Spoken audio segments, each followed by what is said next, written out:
Le Grand Matin Sud Radio, 7h-10h, Benjamin Glaise, Cécile de Ménibus. Il est 7h49, la Sud Radio vous explique la Russie qui annule les lancements de la fusée Soyouz depuis la France, la Guyane française en réaction aux sanctions de l'Union européenne. Pour en parler, il est astronaute, il s'appelle Philippe Perrin. Bonjour, bienvenue.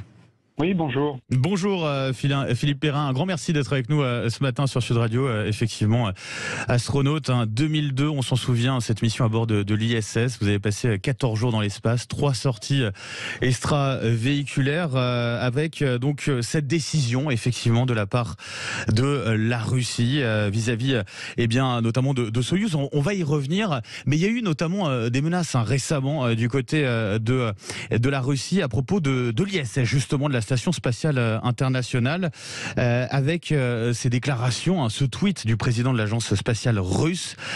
Si vous renoncez à cette coopération qui sauvera l'ISS d'une désorbitation incontrôlée avec un risque de chute sur les États-Unis ou l'Europe, voulez-vous gérer l'ISS vous-même? Voilà, qui menaçait en fait de cette conséquence-là. Alors, c'est vrai que c'est un peu flou. On en parlait tout à l'heure avec Cécile. Ça veut dire quoi? Ça veut dire que sans les Russes, on est incapable de maintenir l'ISS dans l'espace, c'est ça?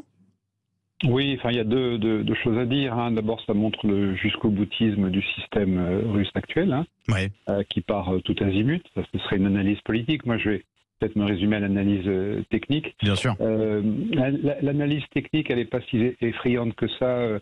Aujourd'hui, la station évolue entre 430 et 330 km. Elle est aujourd'hui d'ailleurs très haute. Elle est à près de 420 km. Et elle descend de 2 km par mois. Donc, si vous voulez, elle a beaucoup d'autonomie.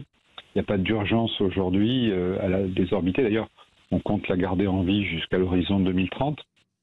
Et donc, dans un premier temps, je dirais, il n'y a pas d'inquiétude. Il peut y avoir une inquiétude en cas de débris. Moi, je voudrais revenir sur un incident. Sur les collisions. Oui, un incident qui m'avait frappé. Ouais. Les Russes, il y a quelque temps de ça, ont détruit, si vous vous en souvenez, un satellite qui leur appartenait en créant des débris orbitaux qui avaient mis la station en danger. Ouais.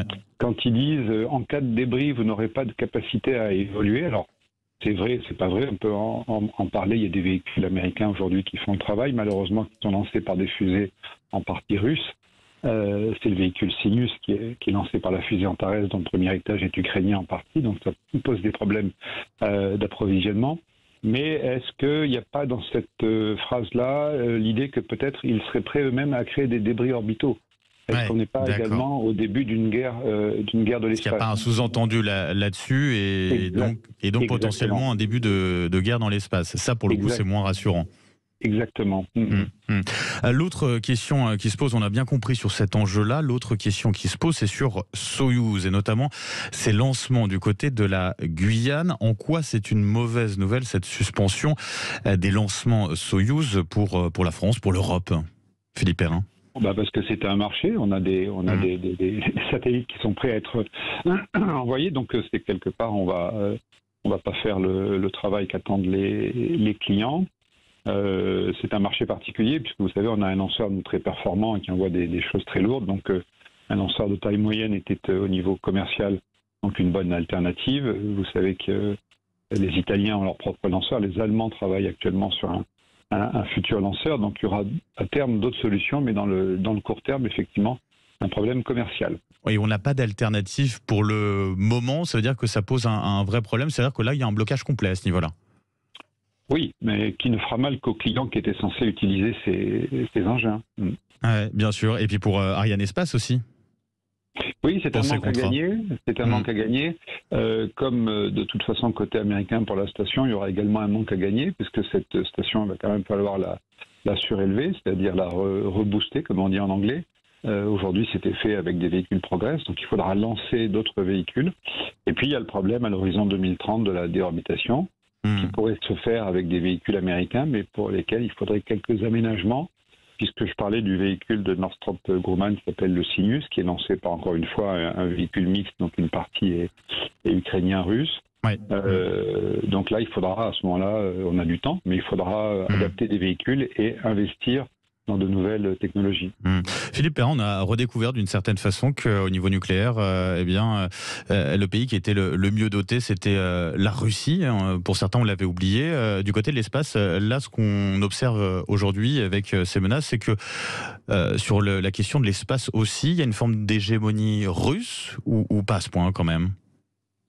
Non, il n'y a pas d'hégémonie. Ils se sont mis sur un chemin critique. Quand on prend la position du segment russe sur la station, il est à l'arrière de la station. Il a cette fonction d'être critique dans justement l'attitude, le fait de rehausser l'orbite, des tas de choses comme ça. Les Russes sont sur d'autres chemins critiques. Je pense au TAN dont on a besoin pour l'aéronautique. Enfin, il est évident qu'on ne peut pas se fâcher avec la Russie si on peut se fâcher avec Poutine. Et c'est toute la difficulté, c'est de sortir de cette crise en gardant une relation forte entre la Russie et l'Europe. J'entendais M. Ferry sur les télés nous rappeler que si on ne fait pas ça, on bascule la Russie entièrement vers l'Asie, vers la Chine. Et d'un point de vue commercial, technique et militaire, c'est extrêmement dangereux. Enfin, bien sûr. Ouais. D'ailleurs, c'est peut-être aussi l'objectif des propos du côté de la NASA, où on affirme que les États-Unis et la Russie travaillent toujours ensemble. Alors, je cite l'expression pacifiquement dans l'espace. Il y a cette idée, on parlait de ce risque de guerre prolongée dans l'espace. En tout cas, du côté des États-Unis, on essaye de calmer le jeu à ce niveau-là, quoi. Oui, vous savez, j'ai été militaire avant d'être astronaute. J'ai passé près d'un an de ma vie en Russie. Et je connais la détermination du président, qui est une détermination d'une partie de l'opinion publique aussi. Ouais. À moins que le président Poutine soit renversé par un coup d'État interne, on part sur quelque chose qui va de toute façon vers l'inflation. Ouais. Des deux côtés. Donc moi j'entends les gens les plus sages comme Hubert Védrine qui disent l'urgence de la désescalade. Et en tant qu'ancien militaire, je sais qu'une escalade, c'est quelque chose qui est très facile, mais une désescalade, c'est très difficile à mettre en place. Une escalade, c'est la chose la plus facile. Bien sûr. Philippe Perrin, je rappelle, astronaute, bien sûr. Un grand merci d'avoir été avec nous ce matin sur Sud Radio pour toutes ces informations qui étaient très importantes, justement. Merci beaucoup.